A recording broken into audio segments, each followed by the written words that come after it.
হয়ে চলে গেল নেমন্তন্ন বাড়ি। শাশুড়ি যে কি খাবে সেসব চিন্তা ভাবনা নেই। নিশ্চয়ই দুজনে প্ল্যান করেছে যে শাশুড়ির জন্য আজকে আমরা রান্না করব না, উনি যা পারে করে খাক, যা পারে রান্না করুক না করুক, তাদের কোনো চিন্তা ভাবনা যে আমি যে একটা মানুষ আছি, আমি যে কি খাবো তাদের সেই চিন্তা ভাবনা নেই। নাচতে নাচতে দুজনেই চলে গেছে নেমন্তন্ন বাড়ি, শাশুড়ির চিন্তা ভাবনা নেই।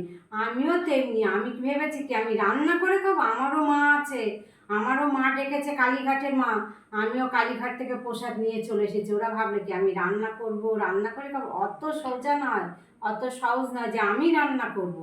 মাথা খারাপ নাকি, আমি রান্না করে খাবো। আমিও চলে গেছি কালীঘাটে প্রসাদ নিয়ে এসেছি। কী প্রসাদ নিয়ে এসেছি আমি এখন খুলে দেখবো কী কী প্রসাদ আমাকে দিয়েছে। আমাকে জব্দ করবে? যার কেউ নেই সে কালীমা আছে, মা কালীমা আমার ঠিক ডেকে নিয়েছে। আমিও চলে গেছি কালী মায়ের প্রসাদ নিয়ে আসতে। ওরা কি ভাবছে যে আমি খেতে পাবো না, ওইগুলো ভাবছে ওরা, অত সহজ নয়। আমি ঠিক প্রসাদ নিয়ে চলে এসেছি, মা ঠিক আমাকে ডেকেছে, আমি চলে গেছি। দেখবো আমি কি কি প্রসাদ আমার দিয়েছে ভোগে। কত কিছু দিয়েছে, আবার একটু কাত হয়ে গেছে মনে হয়। না ঠিক আছে, কত কিছু দিয়েছে।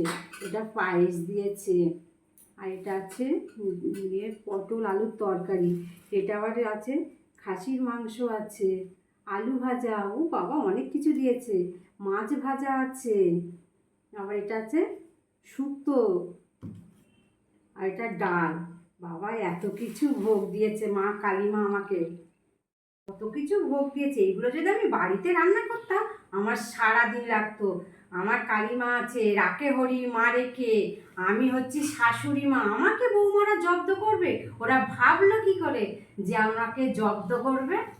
আমি হচ্ছি শাশুড়ি নাম্বার ওয়ান, আমাকে নাকে দড়িতে ঘোরাবে, আমি বৌমাদের নাকে দড়িতে ঘোরাবো। ওরা ভেবেছে কি শাশুড়ি বোকা? অতটা সহজ নয় আমি।